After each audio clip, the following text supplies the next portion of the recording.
The declaration took 11 seconds to sign.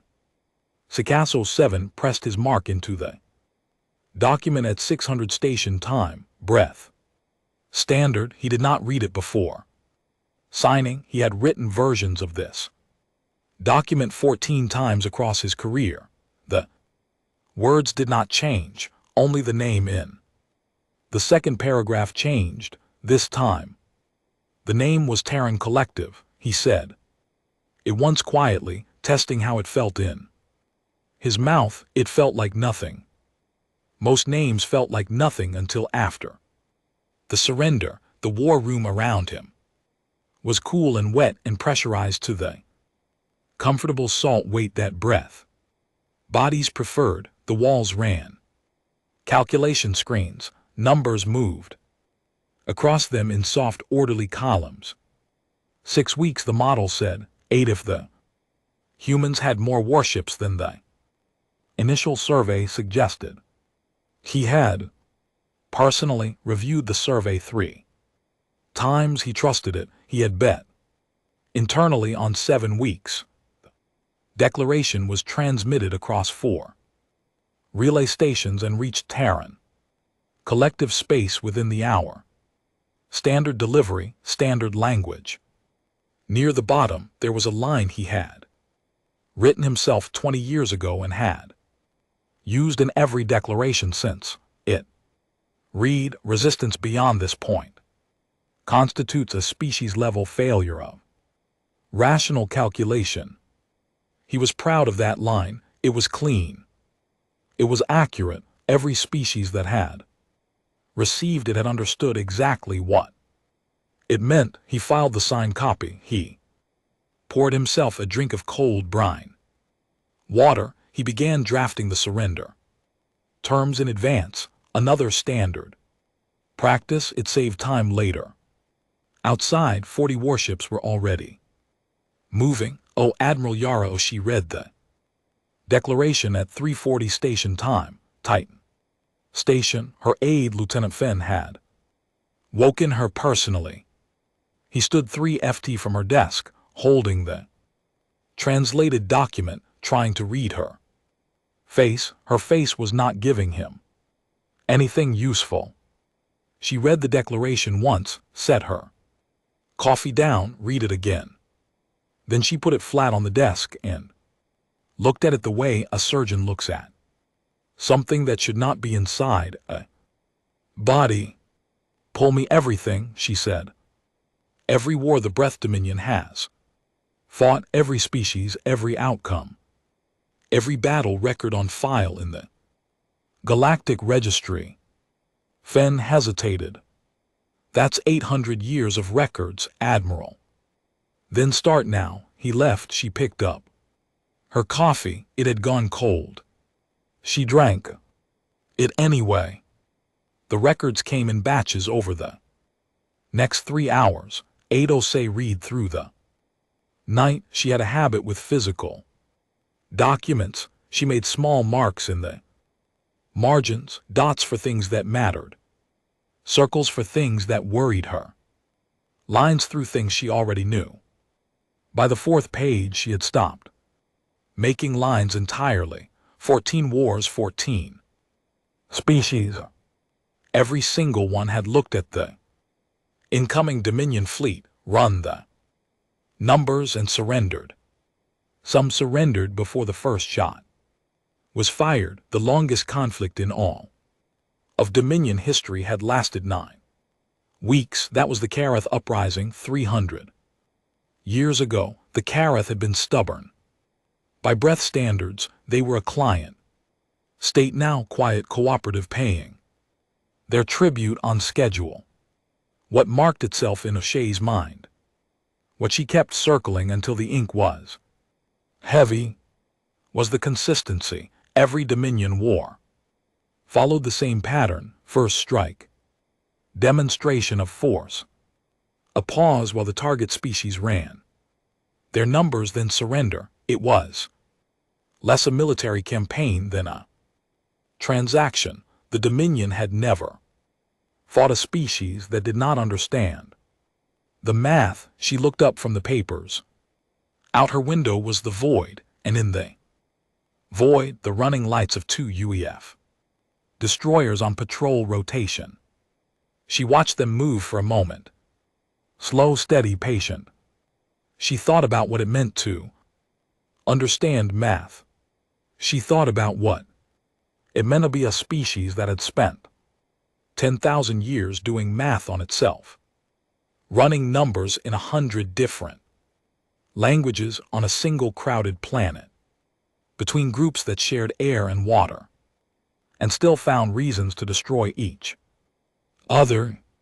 What that kind of practice carved into the bone of a civilization, what it left behind even after the wars ended, what it meant to hand clear's throat, that inheritance to the stars.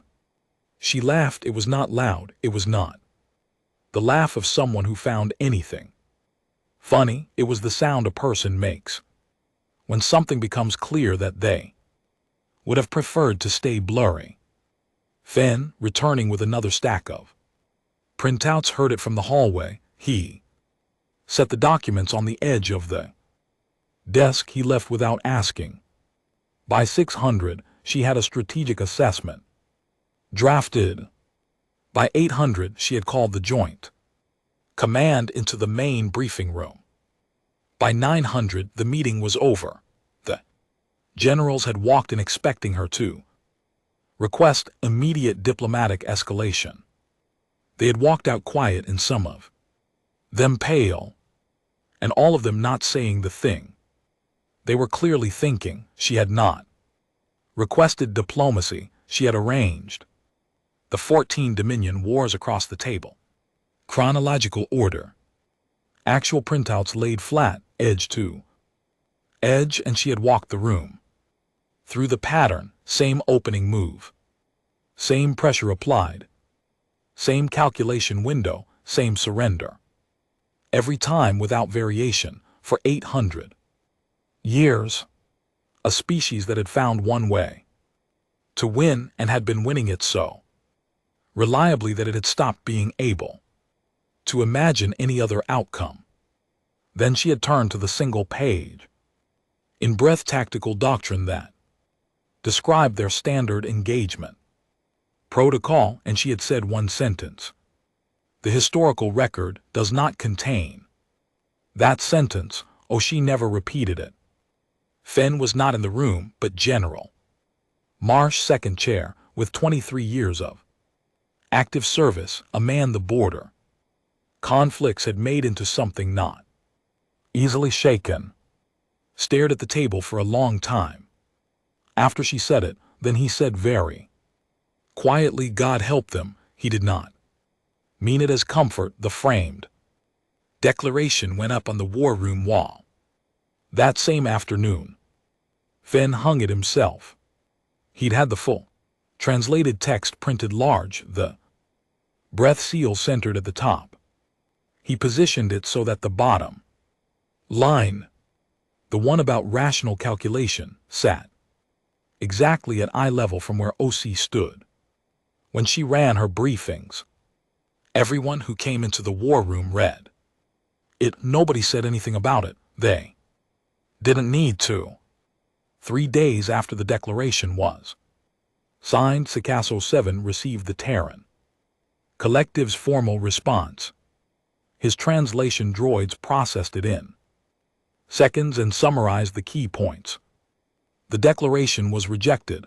The Terran Collective cited 3 legal precedents, all internal, all from their own planet's historical record, none of them recognized under galactic registry law. They appeared to be arguing from a legal framework they had built for wars they had fought against themselves. He read the summary twice, then he read the original text slowly, using his secondary language algorithms to move through the idiom. Near the end, there was a phrase that did not translate cleanly. His systems returned 3 possible versions, none fully satisfying. Closest approximation read, "We do not surrender to weather." He did not know what weather had to do with it. He noted it as a probable translation. Error.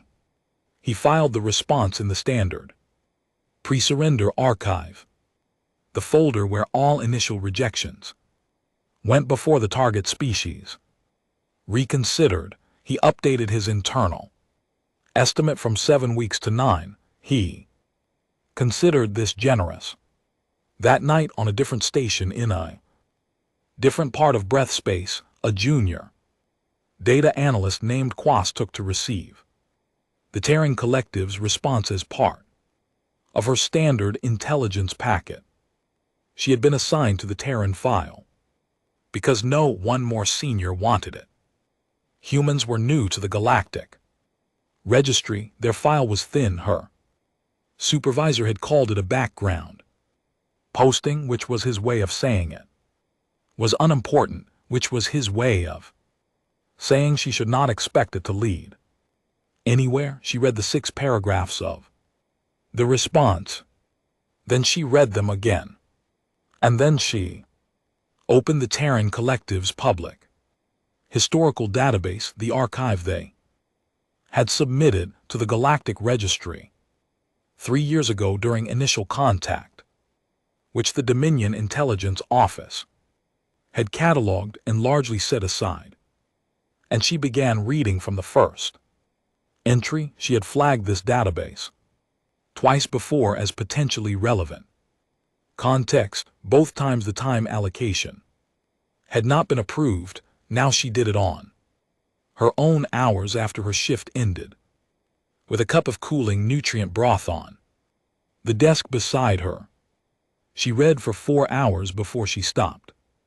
Not because she had enough, because she needed to sit still. The humans had a word that appeared across thousands of years of their records. The word was attrition. It meant losing more than the other side, for longer than the other side, and until the other side stopped. It was not a tactic in any breath military framework. Breath doctrine was built on efficiency. You applied precise force, the target calculated, the target surrendered. Attrition was not a strategy anyone with a working numerical framework would ever choose. The humans had not chosen it as a strategy. They had lived it as a way of existing. Every major conflict in their recorded history, and there were many, layered on top of each other across centuries on a single planet, between groups separated by distances a breath warship could cross in an afternoon. Every one of them had eventually been decided not by the superior force, but by the side that could absorb loss longer without stopping. They had practiced this against each other for thousands of years. Quas 2 opened a new document. While not an official report, she didn't have the clearance for what she wanted to say, and the language she needed was not the language of intelligence summaries. It was something else, more like thinking written down before it disappeared. The first line she wrote was, "They do not think of surrender as math. They think of it as failure. These are not the same thing." She read that line back. It felt correct, and also like it was not enough. She kept going. Outside her window, 40 Dominion warships were crossing the dark toward Kepler's gate. She knew their timeline. She knew their projected casualty models. She had reviewed them that morning as part of her standard packet. She looked at the documents on her screen. She felt something that had no precise name in her language. The closest word she had was a technical term used in probability modeling, a term that meant the moment you realize your initial parameters were wrong. She saved the document. She flagged it for her own review. She went back to reading. The declaration hung on the war room wall at Titan Station, catching the blue Light from the tactical screens every time they cycled through their display. Rotations. OC stood in front of it late that night. Alone, the day staff long gone. She read the bottom line one more time. The one about rational calculation. The one that had worked 14 times in 800 years. She thought about the 14 species that had received this document, that had done the math, that had made what the Vreth called the correct choice once. She thought about what kind of species found that choice correct, she thought. About what kind of species didn't. She turned off the office light and went back to her desk. There was work to do. There was always work to do. The Battle of Kepler's Gate began at 200 local colony time. Nobody had planned it for 200, that was simply when the Dominion fleet arrived. 40 warships dropping out of fold space. In a loose formation, the largest of them 3 times the length of anything the human colony station had docked in its 7-year history. They came in clean and unhurried. The way something comes when it has never needed to rush. Fleet Commander Vasek III gave the opening order from the bridge of the command ship calculated outcome. He had led 11 corrective engagements over his career. He was considered one of the better tactical minds in the Dominion's Western Theater, which was a title that had never been seriously challenged because the Western Theater had not produced a difficult engagement in 60 years. His fleet fired the first volley at 12 human vessels holding the gate perimeter. 3 human ships were destroyed. Immediately, clean strikes, efficient. The remaining 9 took damage that Vreth damage models classified as mission compromising, the kind of damage that in every prior corrective engagement caused the surviving ships to pull back, regroup, and begin transmitting the preliminary codes that meant they were ready to discuss terms.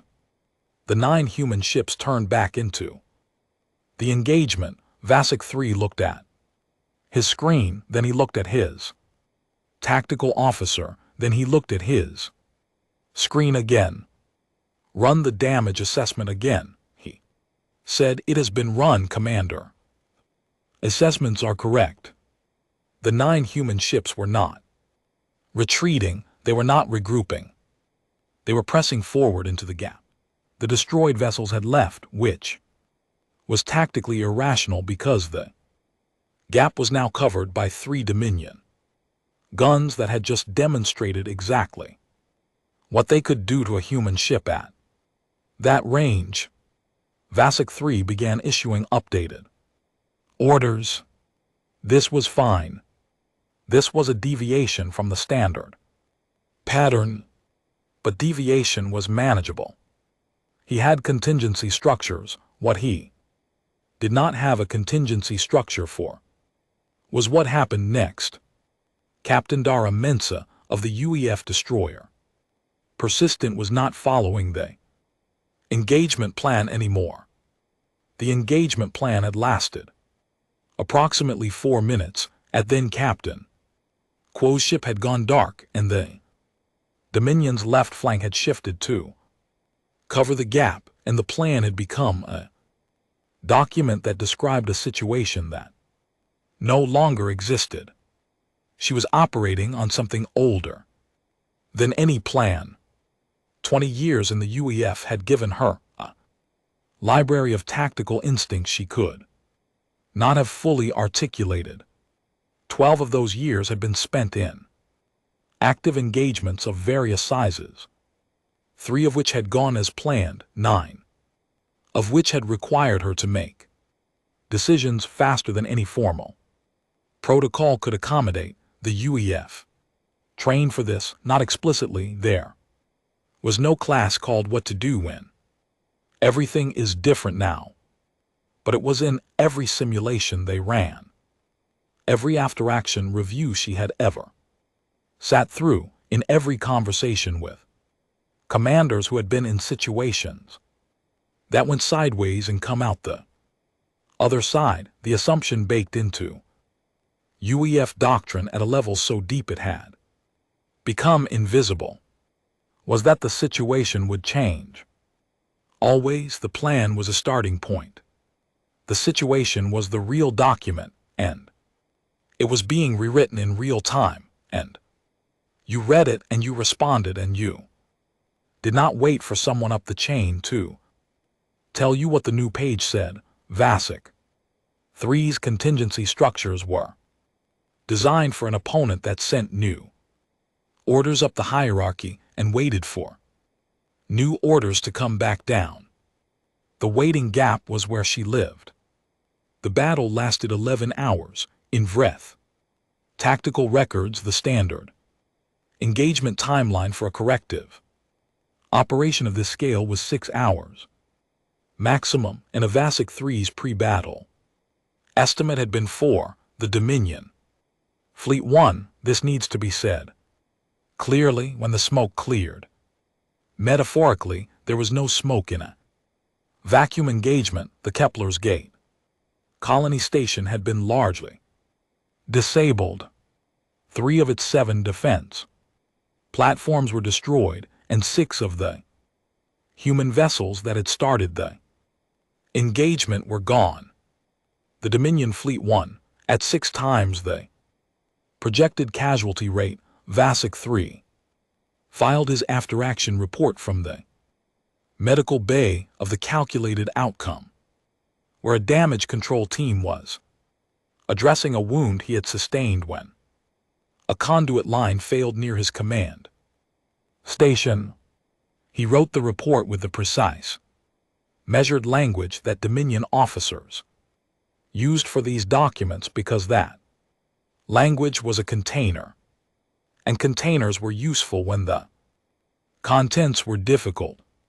Near the end of the report he wrote, "The human forces demonstrated an unusual pattern of decentralized tactical decision-making that produced results inconsistent with their material capabilities. Individual ship commanders appear to make significant deviations from expected doctrine in real time without waiting for central authorization. This should be noted as an anomaly."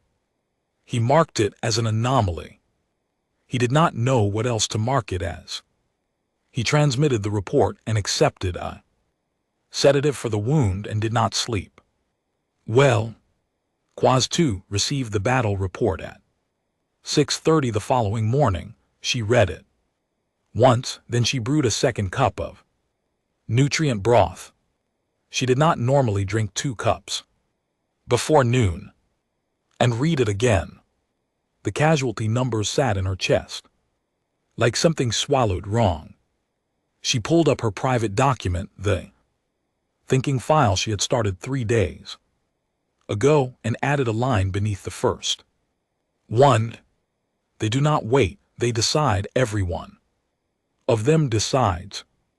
She opened 3 additional analysis programs and began cross-referencing VASIC 3's anomaly note with the human historical database she had been reading on her own time. She was looking for precedent, some record of a human military engagement, which decentralized command decision-making had produced results like this: faster responses, stranger angles of attack, units behaving as though each one carried the full picture inside itself. She found it on page 40, one of a conflict they called the Second World War, and then she found it again in something called the Border Wars of 2089. Then again, and again and again. It was not an anomaly, it was architecture. The humans had built their military doctrine around the assumption that the chain of command would break, that communications would fail, that the officer above you might be dead before You needed an answer from them. They had spent centuries of their own wars learning this, failing at it, losing badly when they forgot it, and building it deeper into their training. Each time, the result was a force in which every individual unit carried enough understanding of the larger goal to act intelligently without direction. The Dominion's forces were excellent when their communication hierarchy was intact.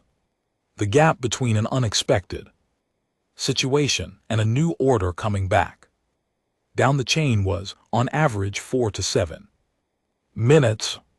4 to 7 minutes was a very long time.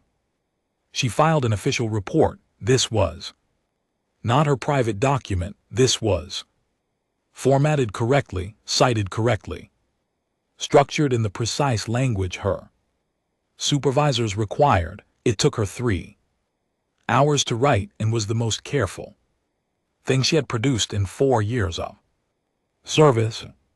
The conclusion was unambiguous. She had worked hard to make it unambiguous because she knew that ambiguous conclusions were easy to file away. The conclusion was based on battle performance at Kepler's Gate and a cross-referenced analysis of Terran collective military history.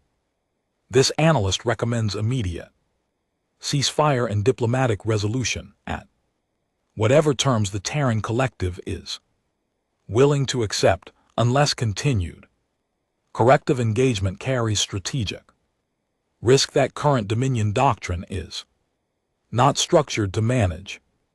She submitted it at 1400 station time. Her supervisor read it at 1600. He sent it back with a single annotation. Analysis does not account for Dominion material superiority. Revised conclusion. She stared at the annotation for a long time. She did not revise the conclusion. She archived the report in her own files. She opened her private document and added 3 more pages of thinking that she could not put into official language. Then she added a new section at the top of the document and labeled it simply things that are going to happen. She began a list. It was not a short list. Vasic 3's after action report reached Sakasa 7 at Wrath High Command 2 days later. Curator Sakasa 7 read it with the same methodical care he brought to all documents. When he reached the casualty figures, he stopped. He went back to the projections his models had produced before the engagement. He compared them. He ran the comparison 3 times. Then he called his chief strategist, a long-serving officer named Delos 1, and asked for an explanation. Delos 1 had already read the report. He offered 3 possible explanations. 1. The initial survey of human military capability had been inaccurate. 2. The specific humans at Kepler's Gate were unusually skilled compared to their species average. 3. The anomaly Vasic 3 had noted about decentralized decision-making was a real tactical feature rather than a one-time event. If the answer was 1, and while the survey team would need to be replaced, and a new assessment commission, which would take 6 weeks. If the answer was 2, it was a local problem that future engagements at other sites would not repeat. If the answer was 3, it required a more significant doctrinal review. Sakasa 7 asked Delos 1 which explanation he believed. Delos 1 said carefully that he thought it was most likely a combination of 1 and 2. Sakasa 7 agreed. He updated his timeline estimate from 9 weeks to 11. He noted this in his personal log as an acceptable adjustment. He authorized a new survey team to reassess human military capacity. he did not commission. A doctrinal review. In the Kepler's Gate colony, the repair crews worked around the clock. Captain Mentz's ship, Source the Persistent, was docked with its entire starboard array burned through and one engine offline. She had walked the damage herself that morning, moving slowly through the corridors with a flashlight in places where the power was still not restored. She had done this with every ship she had commanded after every engagement, not because her chief engineer required it, but because she needed to see it with her own eyes what had been broken, what it had cost. In the engine bay, 3 members of her crew had died when a secondary explosion followed a direct hit. They were not the first crew members she had lost. The not first-time quality of it did not make it easier. She had found over 12 years that people who told her it got easier were wrong, and people who told her she would stop feeling it were wrong. And the most accurate thing anyone had ever said to her about this specific weight was an old commander of hers who had told her, "You carry it, you keep going. Those are not 2 separate things." She walked back to the bridge. She had a briefing to run, new positioning, new patrol patterns. The Dominion fleet had pulled back to regroup, but the sensors said they were not gone. They were simply far enough back to reassess, and the Kepler's Gate colony had maybe 2 weeks before they reassessed their way into another attempt. She had 2 weeks. She sat down in her chair. She pulled up the tactical display. She had work to do. Quaz 2 was still reading.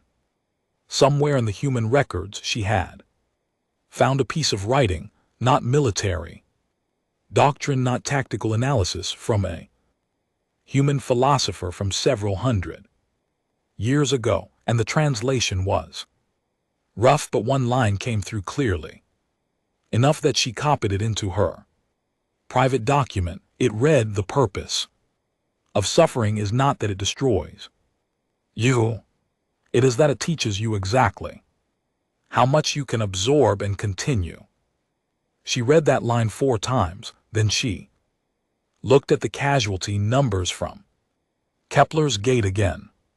6 human ships gone, hundreds of human crew. By Dominion models, losses like that on the first engagement should produce species whose political will was now fractured, leaders who could not justify continued resistance to their own population, people running the math and arriving at the only logical answer. She looked at the intelligence feeds from Terran collective news networks, which the Dominion monitored as a matter of routine. The humans were not calculating. They were building new ships in 3 separate construction yards, running double shifts, recruitment numbers up in 2 major population centers, public broadcasts from their government that contained none of the language of diplomatic retreat. One phrase appeared in several broadcasts that her translation program flagged as idiom rather than literal. It approximated in her language to "We are just getting started." She added it to her list. Then she closed the document and sat in the quiet of her office and thought about what kind of species said things like that after losing 6 ships and several hundred people. She did not sleep well either. None of them did that week, not the ones who the Orn ascendancy opened the betting pool on the 43rd day of the conflict. This was not unusual for the Orn. They were ancient, post-biological for 3,000 years. Their consciousness distributed across a network of crystalline processing lattices that spanned 2 star systems. They had watched a great many conflicts from a great distance, and had found over the millennium that betting pools were a useful framework for engaging with events too small to require their direct involvement. The terms of the pool were simple. Participants wagered on how many days until the Terran Collective transmitted the preliminary codes that signaled readiness to discuss surrender. The starting odds calculated from Dominion historical precedent and the current material gap between the two forces placed the median estimate at 60 days. Generous, given that Kepler's gate had technically been a Dominion victory. The Orn found the humans mildly interesting. No more than that, they found most things mildly interesting. From a sufficient distance, the Shell Collective's interest was less mild. The Shell were a fungal hive mind, their consciousness distributed through spore networks that threaded across 3 planetary bodies and the debris fields between them. They did not bet, they observed, cataloged and grew. When something genuinely new entered their model of the galaxy, they expanded their observation accordingly. The humans were new, not new to the galactic registry. They had been on the books for 4 years now, but new in the way that strange growth pattern is new to a mycologist who thought they had classified everything in this particular forest worth more attention, worth longer study. The Shell began dedicating additional processing capacity to the Terran file. They had questions, they were not hostile questions, they were the questions of something that finds itself genuinely unable to fit a new thing into any existing category. The Rakai Confederation said nothing. Officially, they had been a Dominion client state for 60 years. Client state was the diplomatic language for what had happened after the Dominion's corrective engagement with the Rakai ended in the standard way. Calculation, math, the correct answer, and the subsequent 60 years of quiet, cooperative, unscheduled tribute payment that the Dominion filed as a successful outcome and forgot about. The Rakai had not forgotten. They watched the conflict feeds through the same relay networks the Dominion used, which because the Dominion had built their communications infrastructure and saw no reason to give the Rakai access to anything else. This meant the Rakai watched through Dominion curated summaries which were accurate in their facts and careful in their framing, but numbers were numbers. The casualty figures from Kepler's gate moved through the Rakai political networks in quiet private channels, translated into their own language, read in homes and community halls and small government offices on 3 different worlds. Nobody said anything publicly. They were very good at not saying things publicly. 60 years had made them excellent at it. The Gren were watching from very far away and had already begun reinforcing their border stations. On the 47th day in the Terran Collective reached out to the Rakai Confederation, not through the Dominion relay network, through a frequency the Rakai had not used in decades, an old band pre-Dominion from the years when the Rakai had still been choosing their own communications architecture.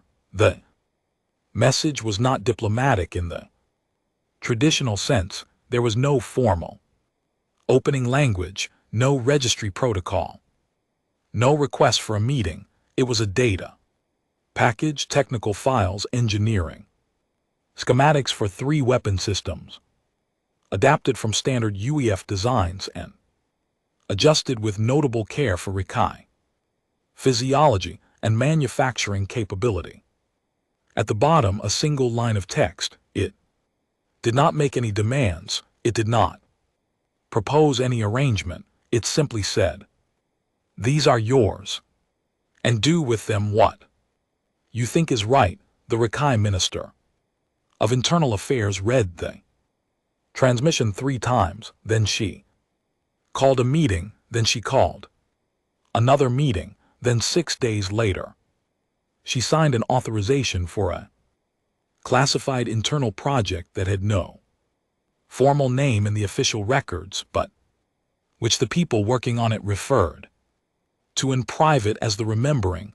They began manufacturing quietly, slowly, in facilities the Dominion inspected on a biannual basis, which meant there were 22 months between the last inspection and the next one. 22 months was a long time when you were remembering something important. The humans did something else the galaxy did not anticipate. They talked about the war in public, not propaganda. Every species did propaganda. This was different. What are their public communication networks ran debates, criticism of military command decisions, protests in population centers, academic arguments about whether the current engagement strategy was the optimal one. An opposition political group released a lengthy document accusing the government of insufficient transparency about casualty figures, and the government was required under their own legal system to respond. They did respond with the actual figures publicly. The Oran observation team processing this data flagged it as a potential instability signal, a species arguing with itself during an external conflict was in every model they had a sign of fracturing political will, the kind of internal division that preceded collapse and surrender. They updated the betting pool. The median estimate dropped to 50 days, when what the Oran models did not account for, what none of the watching civilizations had a framework for, was the possibility that a species could disagree loudly and persistently about the method of a thing while remaining absolute agreement about the fact of it. The humans were arguing about how to fight, not whether to. The distinction did not register as significant to anyone who had not spent 10,000 years practicing it. To the Oran, disagreement was disagreement. To the humans, it was maintenance, the engine running a diagnostic on itself at speed. And while they argued, they built 3 construction yards running double. Shifts became 7. 7 became 12. And the production numbers that began appearing in the intelligence feeds 3 months into the conflict sent Quas 2's analysis programs into brief processing loops because they were inconsistent with what a 4th-century spacefaring civilization should have been capable of industrially. She ran the numbers twice. She requested a source verification. The sources were verified. She sat very still for a moment. Then she understood. They were not building the way a young spacefaring civilization builds. They were building the way civilization builds that had done this before in a different medium, in a different era, when the ships were made of metal and floated on water or flew through air instead of vacuum. The process was older than the technology. The capacity was not new, and they had simply been applying it to other things for a few centuries, and now they were turning it back. Old muscle memory. She added it to her document. She filed an updated intelligence report to her supervisor. Her supervisor read it and wrote back, "Material superiority remains with the Dominion. This analysis is noted." She started keeping a secondary private file separate from the thinking document. Just numbers, just the production, figures, and the projected fleet sizes. And the timelines, no analysis. Just the shape of what was coming. She did not know who she was keeping it. For she kept it anyway. On the 91st day, the Dominion deployed. The obliterators, 7 siege platforms, each one roughly the size of a small moon in visual profile, though the internal mass was considerably less. They moved slowly in the way things move when they are large enough that speed is irrelevant. They had been used twice in Dominion history, both times in the closing stages of corrective engagements that had lasted longer than projected. In both prior cases, the target species had received notification of the obliterator's deployment and transmitted surrender codes within 72 hours. Nobody wanted to find out what 7 planet-class siege platforms actually did. Sakasa 7 authorized the deployment with the calm certainty of a man playing a card that had never failed. The notification was transmitted to the Terran Collective through official galactic registry channels as protocol required a deployment notice, the coordinates, the timeline, the 72-hour window began. WIOR received the deployment notification in the war room at Titan Station. She read it standing up, which was how she read things that required immediate decisions. She read it once. She looked at the tactical display. She looked at the updated fleet positioning data on the secondary screen. She looked at the image of the obliterators that the intelligence package had included. 7 pale shapes moving through the dark and loose formation, unhurried. She called her engineering command. I need targeting solutions for 7 large moving objects, she said, assuming a firing position here, here, and here. She marked 3 points on the tactical display. Her chief weapons engineer, Commander Alexei Park, looked at the image of the obliterators. He had been in the UAF for 18 years. She had never seen him look uncertain, and he looked uncertain now. Admiral, he said carefully, those are the size of those platforms means conventional munitions would. I know what conventional munitions would do, she said. I didn't ask for conventional solutions. I asked for targeting solutions. Give me what we have and then tell me what we need that we don't have yet. Park looked at the image for another moment, then he nodded once and turned to his team. The 72-hour window passed, then 96 hours, then 120. No surrender codes were transmitted. Vasak 3, reviewing the intelligence feeds from his reposition command ship, noted in his personal log that this was unusual. He did not file an official report because there was nothing in official Dominion military protocol to file. The obliterators had worked both previous times. There was no contingency document for them not working. He looked at the image of his fleet's current positioning. He looked at the projected human production numbers that his intelligence team had finally finished processing. He thought about the casualty rate at Kepler's Gate. He thought about the 11 hours, he wrote in his personal log in language much less formal than his official documents. I don't think they're going to stop. He had not filed a personal log entry in 4 years of commanding ships.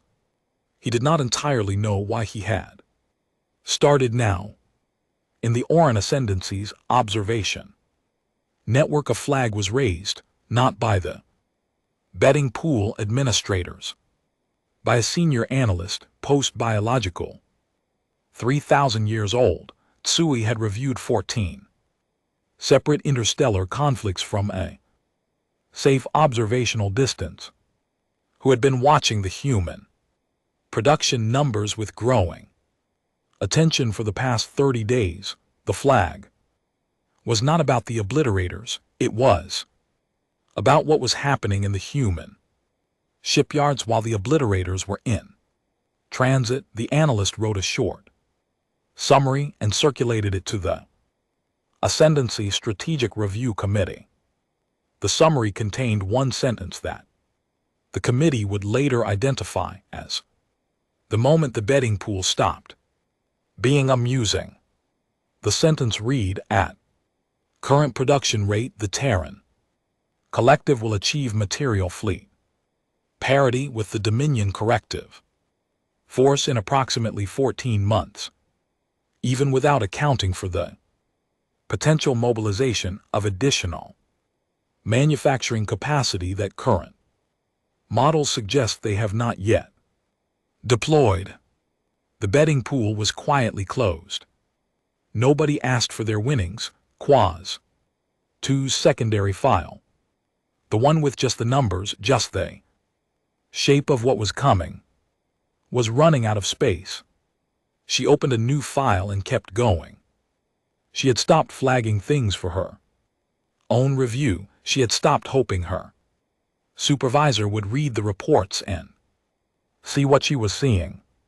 She had started writing her document differently, less like thinking out loud, more like a record, like something she wanted to exist after the fact when someone needed to understand how this had been allowed to happen. She wrote carefully, all right. She chose her words the way you choose words when you believe they will matter later.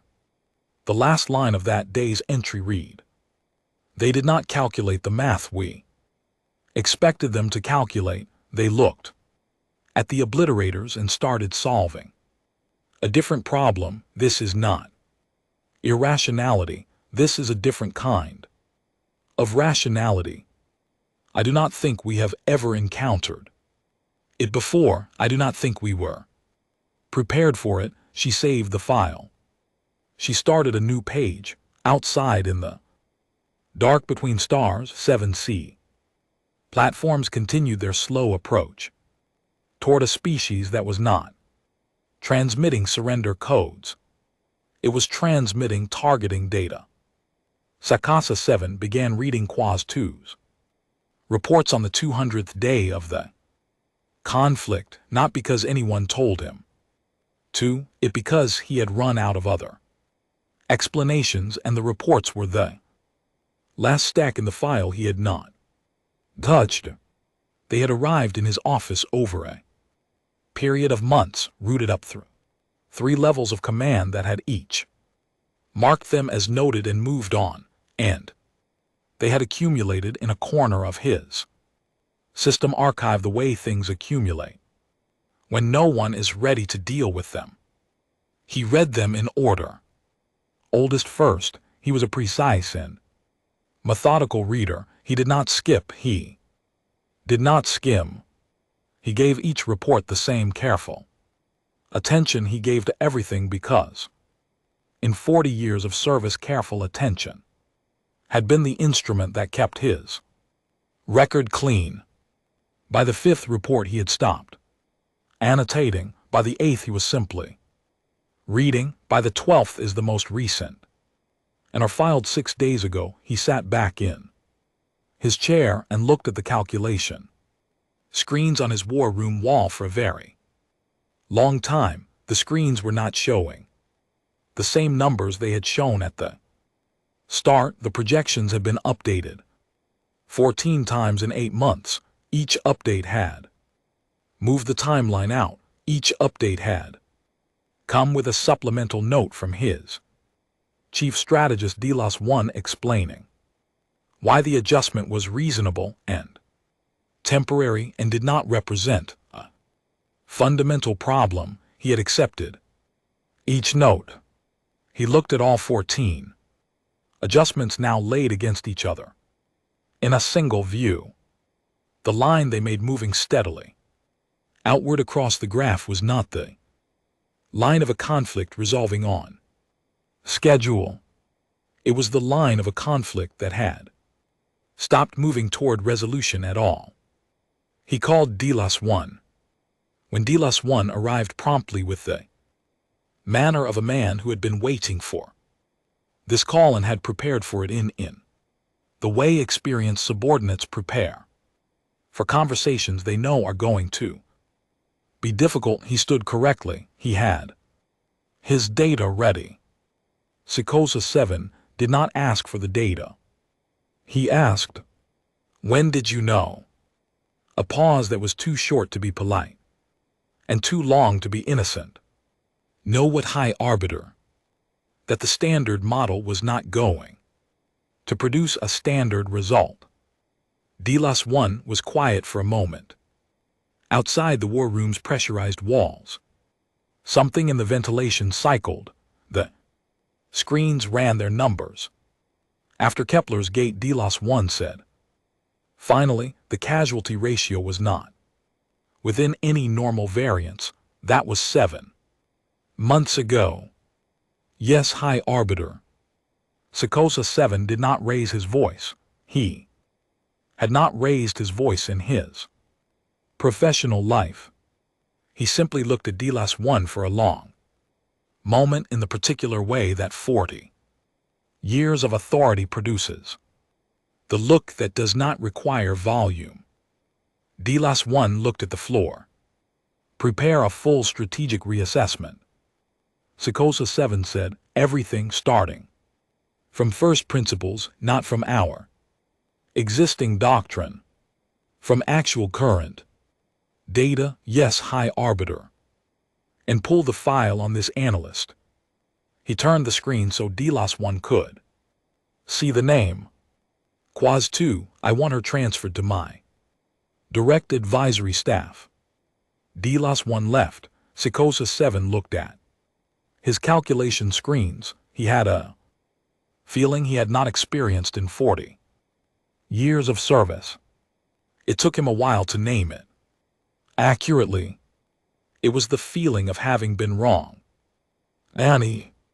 The Rakai Confederation withdrew from the Dominion Client State Framework on the 219th day. The document was 3 paragraphs. It cited administrative reform as the primary motivation. It was the most polite act of political defiance in Rakai history, which was a history that had not previously contained much defiance of any kind.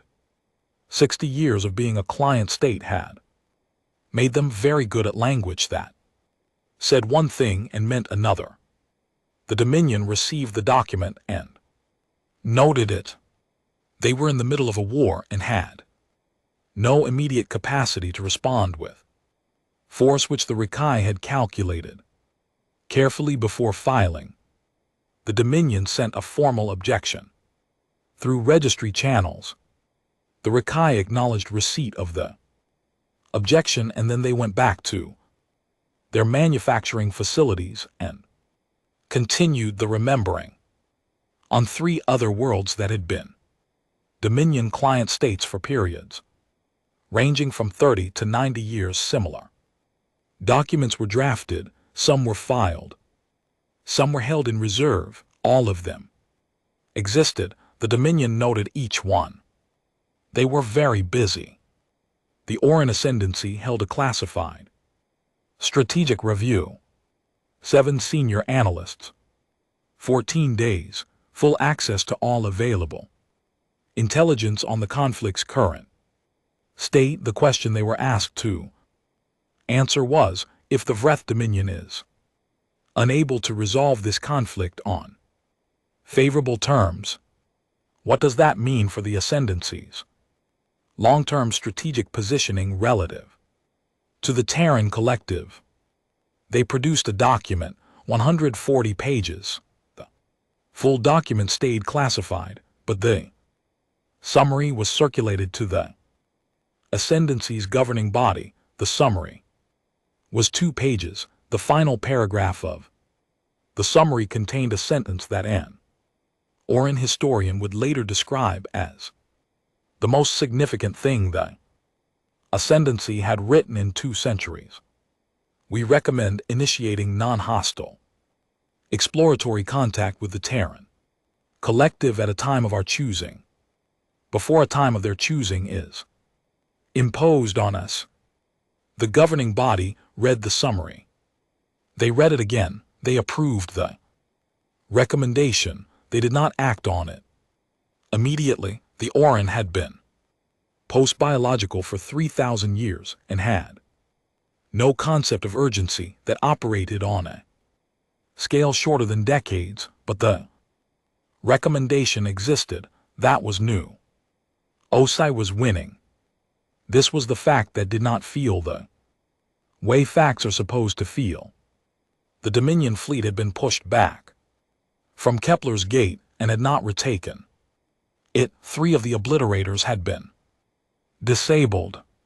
Not destroyed, disabled, but disabled was enough because the remaining 4 had stopped advancing and pulled back to holding position. That made it clear whoever was commanding them had done some very fast recalculating.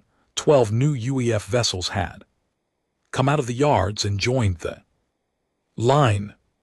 The Rakai Confederation's withdrawal had thinned 2 of the Dominion supply lines. The intelligence feeds were showing fractures in Dominion fleet coordination that had not been there at the start. She was winning. She knew what winning looked like. She had studied it, planned for it, pushed toward it every day for 8 months.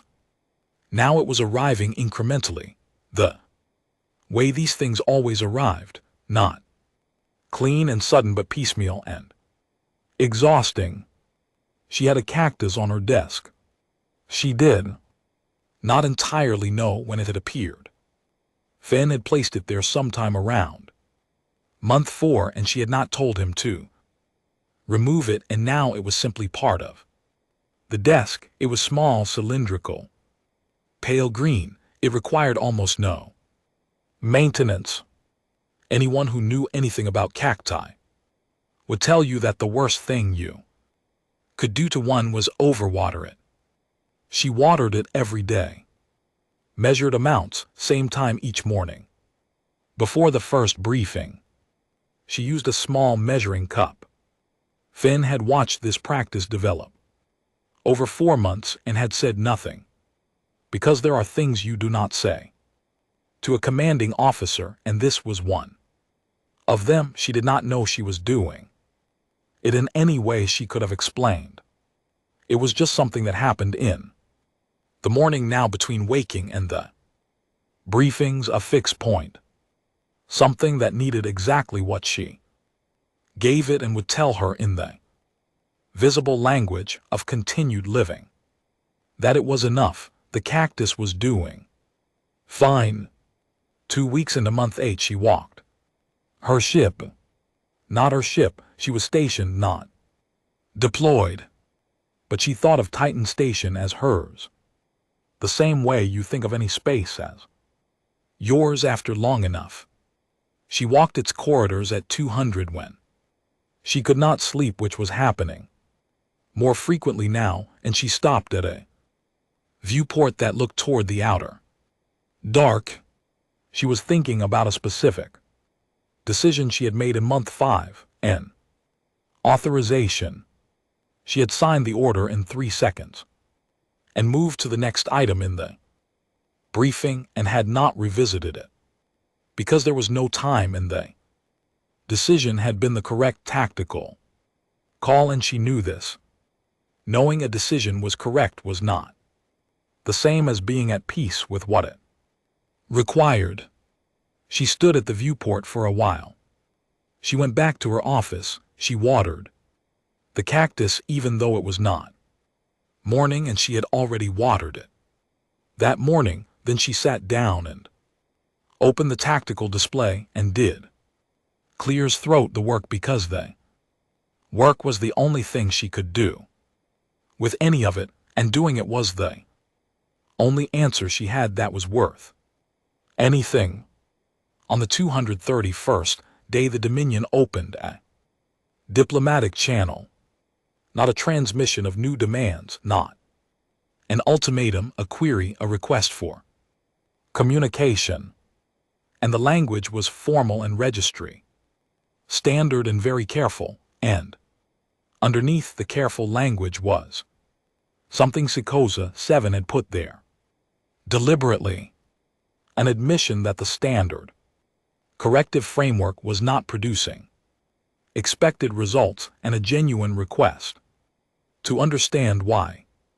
He had drafted the message himself 4 times. The first 3 drafts had been discarded because they preserved too much of the standard framing, the posture of a dominant party offering terms to a lesser one. The 4th draft dropped the posture. Just the question was, why have you not performed the rational calculation? He transmitted it. He waited.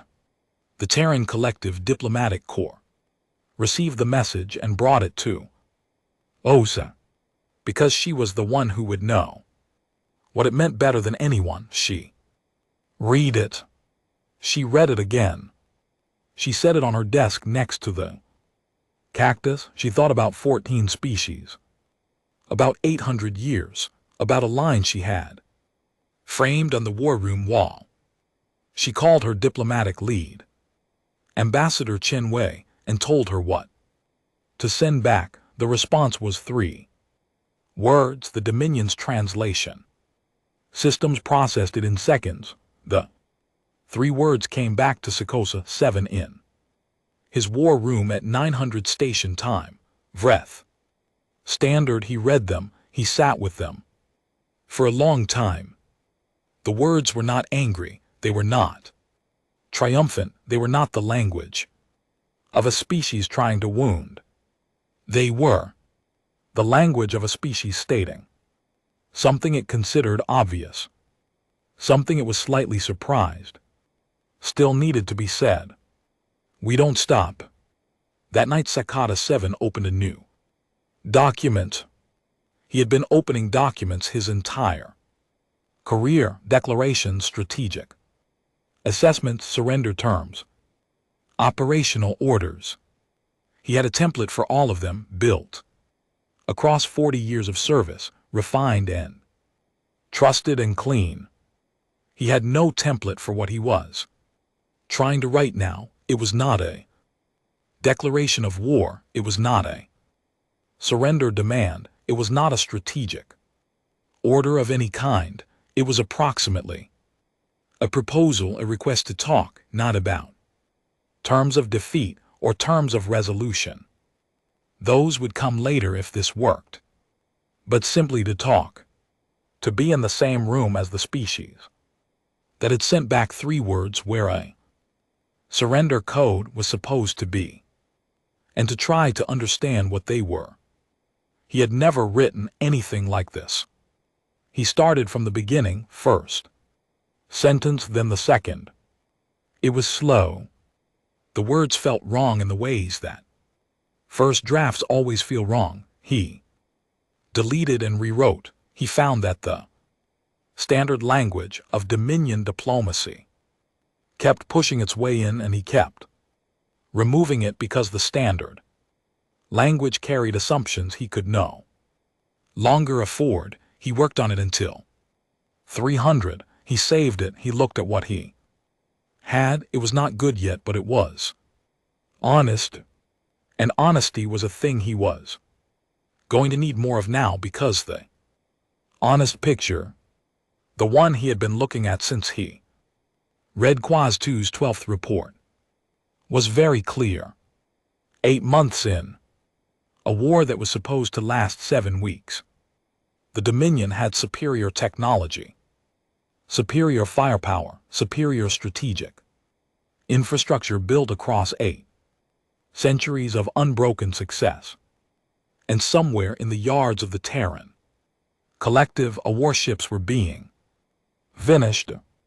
Right now, while he sat here, he saved the Document, he began working on the second. Draft, he had a feeling he was going to be at this for a while. The war ended on the 341st day. Not with a final battle. Not with a decisive strike that broke the Dominion fleet in one clean moment. It ended the way most things that have been slowly losing pressure for months finally end, with a formal acknowledgement of what had already become true. The Dominion's corrective fleet pulled back to a holding boundary. Sakata 7 transmitted a request for formal negotiations. Terran Collective transmitted acceptance. A time and location were set. The galaxy noted this. Each species noted it differently on them. The Rikai Confederation held a public gathering on their primary world the night the ceasefire was announced. Not a celebration. They were still officially a post-client state transitional government and had 17 open diplomatic disputes with the Dominion that were going to take years to resolve. It was quieter than celebration. People gathered in open spaces and community halls and said very little because there was too much to say, and most of it did not fit in words. Yet, in one of those halls on a world that had been quietly remembering itself for 8 months, an old woman who had been born before the Dominion's corrective engagement, who remembered a time before the math, before the surrender, before the 60 years of cooperative silence, sat in the back of the room and looked at the news feed. She did not cheer. She put her hand flat on the table in front of her, very deliberate, and left it there like she was making sure the table was still real. The Oran Ascendancy drafted their first official contact message to the Terran Collective that same week. They spent 19 days on the wording. The Oran were careful with language as any 3,000-year-old post-biological civilization tends to be when it is doing something it has not done before. The final message was precise, warm in the way that ancient things manage warmth, carefully from a slight distance, and entirely honest about what had prompted it. We have been observing your conflict. We would like to talk. Not about the conflict, about you. The Terran Collective's diplomatic corps received it and read it and passed it to the relevant people, and one of whom brought it to Osai as a matter of routine briefing. She read it, she set it down. Tell them yes, she said. Then she went back to the tactical display because the ceasefire was 11 days old and there was still a great deal of positioning and monitoring and work that needed doing, and the cactus still needed watering, and the briefing still started at 700. Quaz 2 was selected as the Dominion's lead surrender delegate. The official reasoning, documented in the High Command's records, cited her deep familiarity with Terran Collective intelligence and culture as the primary qualification. This was accurate. The unofficial reasoning, which Sakata 7 understood and had quietly arranged, was that she had been right from the beginning. Makara and the people who had been right from the beginning were the ones who needed to be in the room now, because the people who had been wrong had already done enough. She received the appointment and sat with it for a long time. She had 341 days of documents, the private thinking filed, the numbers file, every report she had filed that had been annotated and returned, the secondary file she had kept because she thought it would matter after the fact. It had mattered during the fact. Nobody had read it during the fact. That was a distinction she was going to carry for a while. She packed the files, she prepared her materials, she boarded the diplomatic vessel, she brought the journal. The formal negotiation site was a neutral station, registry administered, 8 positioned equidistant from both parties' current fleet boundaries, staffed by registry personnel who had spent the past 11 months watching the conflict with the specific exhaustion of people forced to be impartial about something that was difficult to be impartial about. Osai arrived first. She came with a small staff, Finn General Marsh, 2 diplomatic advisors, and a legal team. She wore her uniform and her rank insignia and nothing else that was ceremonial, because ceremony in this context seemed like the wrong register. She stood in the main meeting hall. Neutral gray walls, registry standard lighting, a long table that was deliberately designed to avoid giving either end a sense of dominance, and she looked at the room. She thought about the declaration on the war room wall back at Titan. She had left it there. She had not taken it down after the ceasefire. She was not sure if she was going to take it down. The Dominion delegation arrived 17 minutes later. Quaz 2 walked into the room and saw Os standing at the window. She had read everything available about Osai: biographical files, command records, tactical assessments, the intelligence summaries her office had compiled. She had a very complete picture of Osai on paper: the career, the decisions, the record. The picture had not included how still she was. Not stillness from uncertainty. Not the stillness of someone composing themselves before a difficult performance. The stillness of someone who had already done the difficult thing and was now simply waiting for the next thing to begin.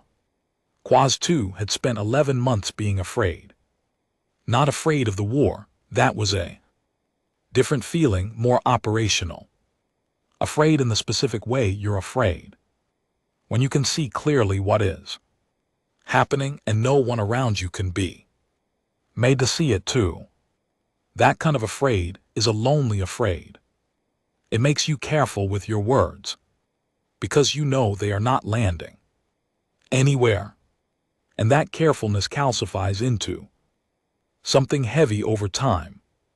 She looked at Osai. She recognized in the stillness something she could not name in her own language. She thought the closest human word was probably cost. The formal sessions lasted 4 days.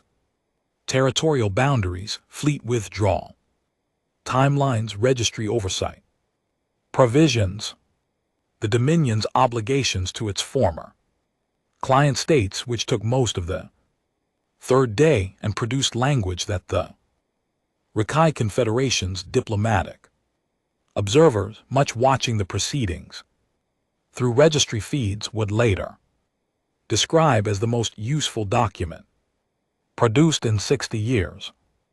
Osai and Quaz 2 did not speak privately during the formal sessions.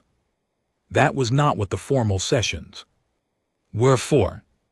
On the evening of the 3rd day, they ended up in the same corridor, one of the station's secondary observation areas, a narrow room with a long viewport looking out into the dark between systems. Neither of them had come there for company. They had both come there for the dark, the way you seek out quiet spaces when the day's language has been very loud for a very long time. They stood there for a moment in the particular silence of 2 people who do not share a language natively, but who have spent months reading each other's world. Quaz 2 spoke first. Her translator rendered it correctly, but the phrasing was slightly formal. The way phrasing is when you learn the Language through documents. I wrote a report, she said, on the 44th day. I recommended ceasefire. I know, Osei said. A pause. How? The intelligence files your side shared. In the preliminary disclosure, your report was in there. I read it the first day. Quaz 2 looked at her. I read it and I thought, Osei said, that whoever wrote that was either very smart or very scared. Both, Quaz 2 said.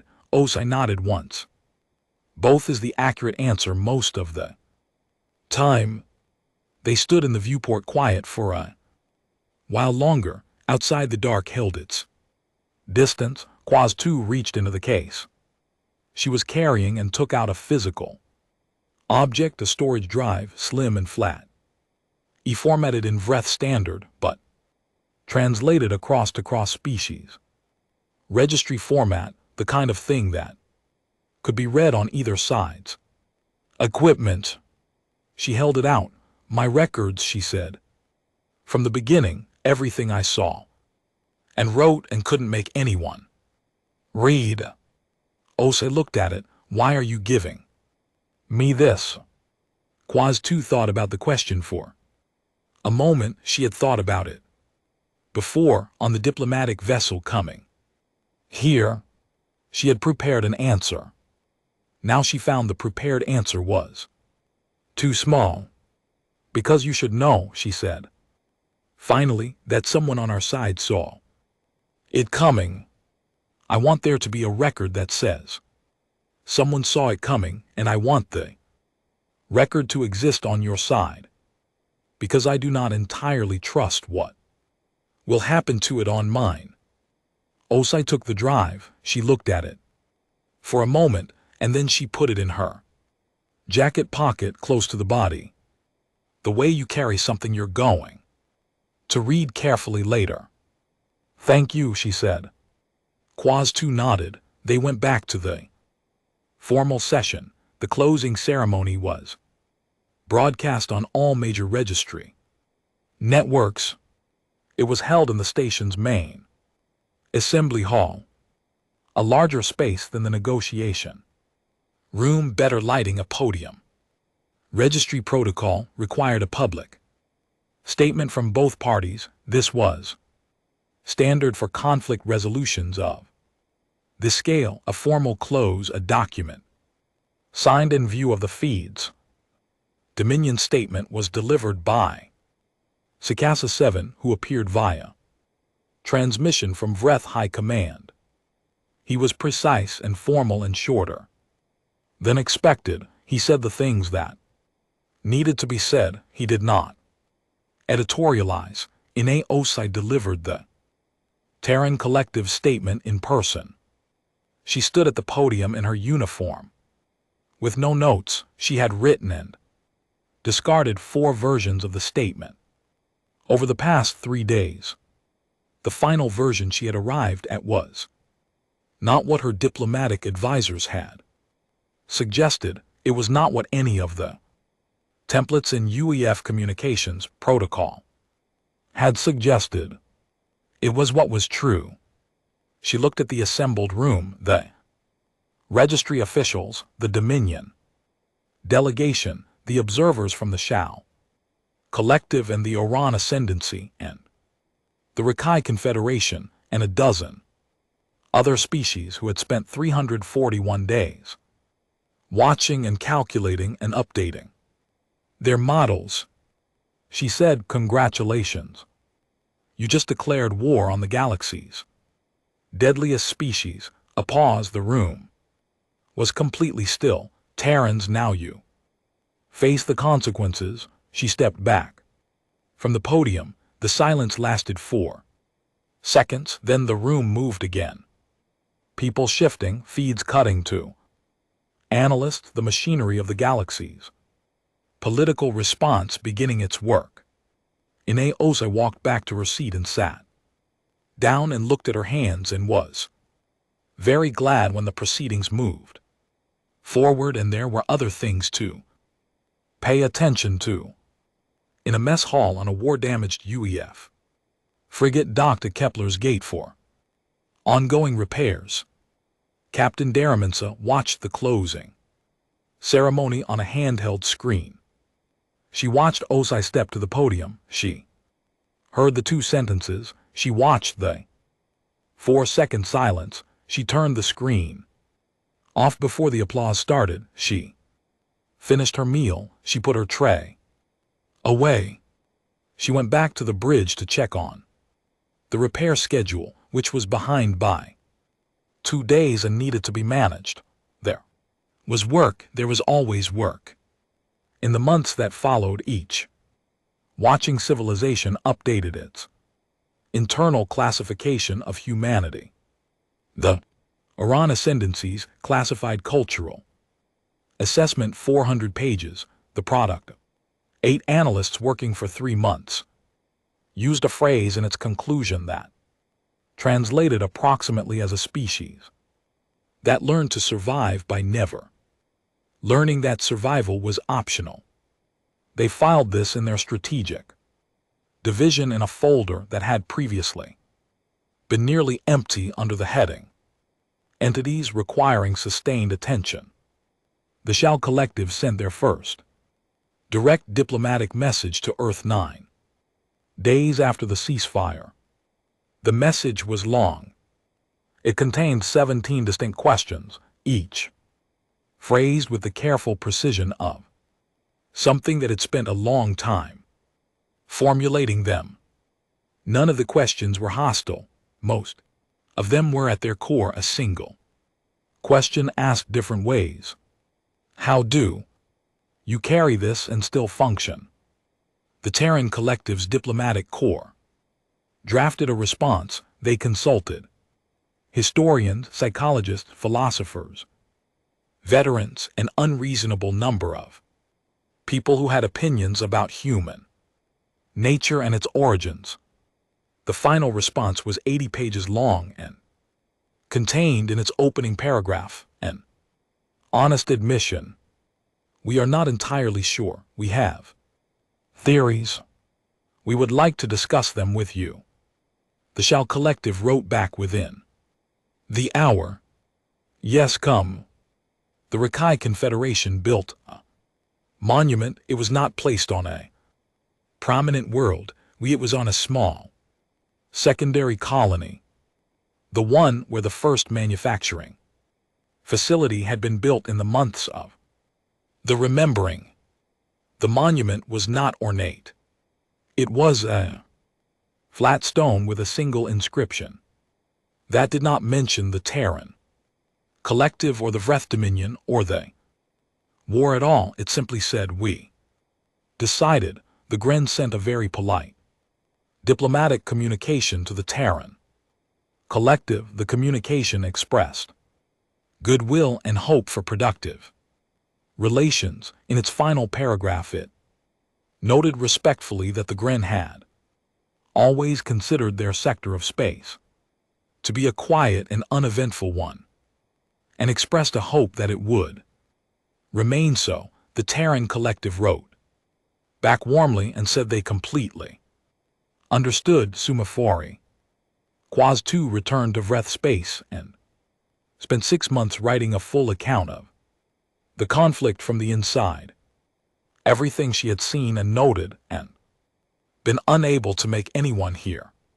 She submitted it to the High Command archives where it was classified. She submitted it to the Galactic Registry where it was accepted and filed in the public record.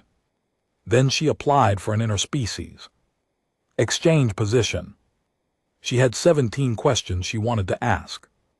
In person, she had the notes in her private document. She had been adding to them all the way through the negotiations and the journey home, and was still adding to them. She wanted to ask them to someone who would be able to answer. Osai was at her desk on the morning after she returned to Titan Station. The cactus was still there.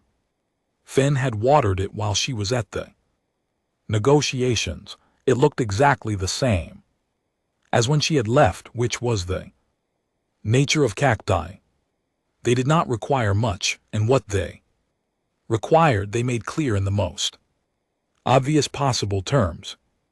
And when they received it, they simply continued. She sat down. She pulled out Quaz 2's drive. She held it for a moment. She thought about reading it now. She thought about saving it for later. She thought about the 412 days since she had read the declaration in the cold dark of 340 and laughed the kind of laugh that did not mean anything was funny. She thought about General Marsh saying God help them and meaning it the way he'd meant it. She thought about the decision in month 5 that she still woke up with at 200, not the one that had been correct and had cost what it cost and was going to keep costing for as long as it mattered to her, which was going to be a very long time. She put the drive on the desk next to the cactus. She would read it. Just not today. Today she had 7 briefings starting at 700 and a full damage assessment report that needed her sign-off and 2 command appointments that had been waiting 3 weeks because she had been at the negotiations. She picked up the measuring cup. She watered the cactus. She set the cup down. She opened the first briefing document. The cactus, as it had been since month 4, was doing fine. Outside the viewport, Titan stations. Running lights cycled through their morning pattern. Ships moved on their patrol rotations. The stars held their positions, which they had been doing since long before the war and would continue doing long after anyone in this room had stopped mattering to the record. The record, though, the record was going to contain 341 days, a declaration that had worked 14 times and then didn't, 7 obliterators that had worked twice and then stopped, a junior analyst who wrote 12 reports that nobody read until it was almost too late, and then one person read them and transferred her to the right room, and 2 sentences delivered to a silent hall that the galaxy would be unpacking for a long time. The work was there. The next page of it. Waiting. She started reading.